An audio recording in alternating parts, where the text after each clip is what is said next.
I grew up in the church. I kind of equated being a Christian, at least in some level, with being moral and making the right decisions and believing the right things. I remember, though, a time when I was quite a bit older and just kind of wrestling with God and saying, God,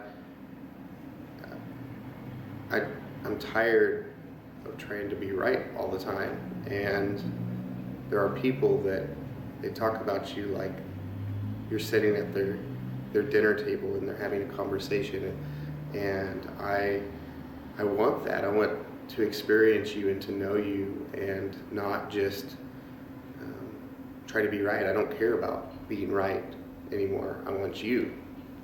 And I was very frustrated. I felt like I didn't really understand Jesus.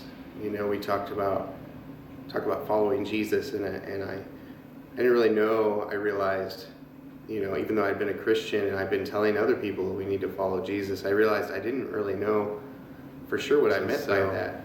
I need to know what it is.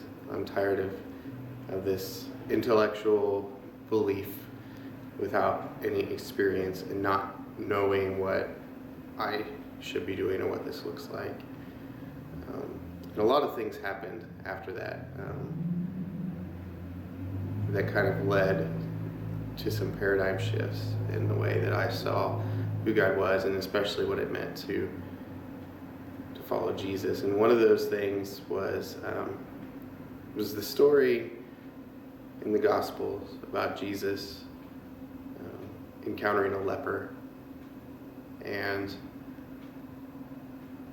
this leper comes and he falls at the feet of Jesus, and it says, if you're willing, you can heal me, you can make me clean.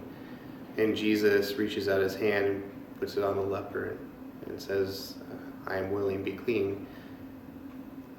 And I guess I'd heard that story before I'd read it, that encounter that Jesus had with the leper, and I just took it as another, miracle in the gospel, and that it was just, it was a miracle to prove that Jesus was who he said he was. It was a very intellectual understanding. It just kind of plugged into my equation for understanding who God was and who Jesus was. But through a series of events, I guess I began to see it a little differently, and I started to see what was behind the story. I started to see the life of the leper and what it was like for him to live as an outcast from society. How desperate he must have been. Consider how long maybe it was since he'd been able to experience physical touch from someone that he loved or someone that loved him, and how desperate he would be to come before Jesus. It could have cost him his life. And then to see Jesus and the way that he responds, and he doesn't just wave his hand and say, be clean. The gospel says that he reaches out and puts his hand on the leper. The man was a leper, and Jesus put his hand on him. He wasn't afraid of catching leprosy, and he wasn't afraid of offending the law that said that he couldn't touch the leper. He knew. And I wonder about what that was like for this man. That Jesus saw him so real, so much as a real person. He saw deep into his need, and not only did Jesus heal him from his leprosy, but that Jesus would reach out and touch him kindly with love and compassion. And so this man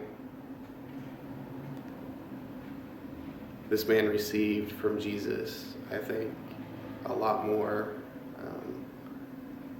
than I had ever realized.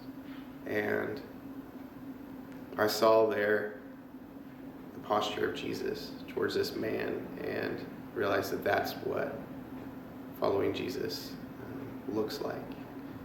It's to look like Jesus in my posture, in the way that I love people, in the way that I'm around people, in the things that I affirm, in the things that I do by my actions, the words that I say.